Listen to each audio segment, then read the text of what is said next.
అన్ని కీళ్ల సంబంధిత సమస్యలకు రీజనార్థోస్పోర్ట్ హైదరాబాద్లో అధునాతనమైన సర్జరీ లేని వైద్యం.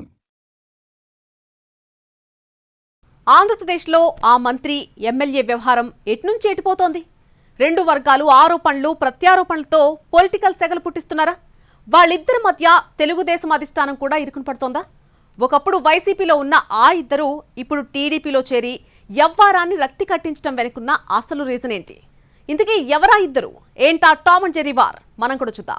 ఉమ్మడి కృష్ణా జిల్లాలో మంత్రి పార్థసారథి, గన్నవరం ఎమ్మెల్యే యార్లగడ్డ వెంకట్రావు మధ్య కోల్డ్ వార్ ఇప్పుడు రచ్చకెక్కటం జిల్లాలో హాట్ టాపిక్ అవుతోంది. ఇక్కడ విషయం ఏంటంటే వీళ్ళిద్దరూ 2024 ఎన్నికలకు ముందు వరకు వైసీపీలో ఉన్నవారే. 2019 ఎన్నికల్లో ఇద్దరూ వైసీపీ నుంచి పోటీ చేయగా సారథి గెలిచారు, యార్లగడ్డ ఓడిపోయారు. కట్ చేస్తే 24 ఎన్నికల టైంకి ఇద్దరూ టీడీపీలో చేరి విజయం సాధించేశారు. కూటమి అధికారంలోకి వచ్చిన తర్వాత బీసీ కోటాలో సారథి మంత్రవగా యార్లగడ్డకు విప్గా అవకాశం దక్కింది. గడిచిన 6 నెలల్లో వీళ్ళిద్దరి మధ్య విభేదాలు మొదలై ఇప్పుడు తారస్థాయికి చేరుకున్నాయి.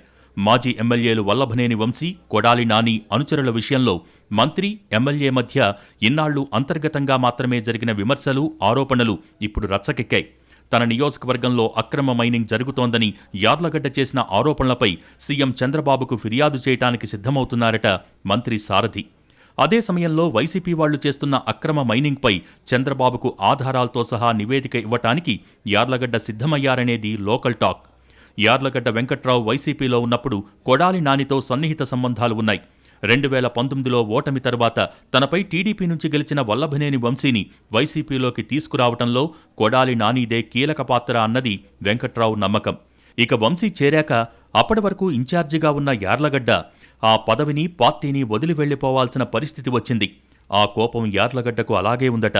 ఇక వైసీపీ అధికారంలో ఉన్నప్పుడు వంశీ, కొడాలి నానికి ప్రధాన అనుచరులుగా పనిచేసిన కిషోర్, నవీన్ ఇప్పుడు కూటమి అధికారంలోకి వచ్చిన తర్వాత కూడా అదే రేంజ్లో మైనింగ్ చేస్తున్నారనేది యార్లగడ్డ ఆరోపణ.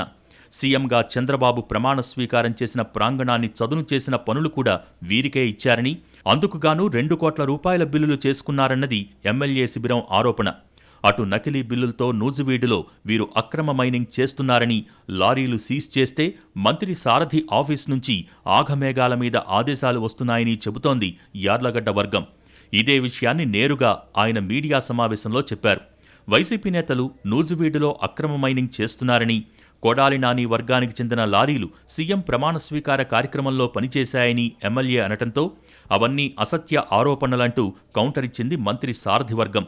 ఈ ఆరోపణలు, ప్రత్యారోపణలతో జిల్లా రాజకీయం ఒక్కసారిగా వేడెక్కింది.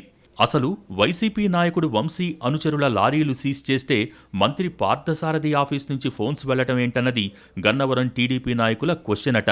నకిలీ బిల్లులతో ఆగిరిపల్లిలో అక్రమ మైనింగ్ చేస్తున్నారని, నూజివీడు నియోజకవర్గంలోని రావిచర్లలో కూడా అక్రమ మైనింగ్ జరిగిందని చెబుతోంది ఎమ్మెల్యే వర్గం. వైసీపీ అధికారంలో ఉన్న సమయంలో వంశీ అనుచరులు దాడులు చేసి అక్రమ కేసులు పెట్టి టీడీపీ వారిని వేధించారని, అలాంటి వాళ్లకు ఇప్పుడు మంత్రి కార్యాలయంలో పనేంటని సారథిని ప్రశ్నిస్తున్నారట యార్లగడ్డ అనుచరులు. చంద్రబాబు ప్రమాణ స్వీకార కార్యక్రమానికి గ్రౌండ్ చదును చేసిన వ్యక్తికి 2 కోట్లకు పైగా డబ్బులు అకౌంట్లో పడ్డాయని, వీరికి ఆ వర్క్ ఇప్పించింది మంత్రి కాదా అని ప్రశ్నిస్తున్నారు. యార్లగడ్డ వ్యాఖ్యలతో అటు నూజివీడు, ఇటు గన్నవరం టీడీపీ నేతల మధ్య మాటల యుద్ధం కొనసాగుతోంది. దీంతో పార్టీ ఇరుకున పడుతోందనే చర్చ జరుగుతోంది పొలిటికల్ సర్కిల్స్లో. త్వరలోనే ఈ మ్యాటర్ చంద్రబాబు కోర్టులోకి వెళ్తుందని, ఆయన ఎలా సెటిల్ చేస్తారో చూడాలని అంటున్నారు పొలిటికల్ పరిశీలకులు.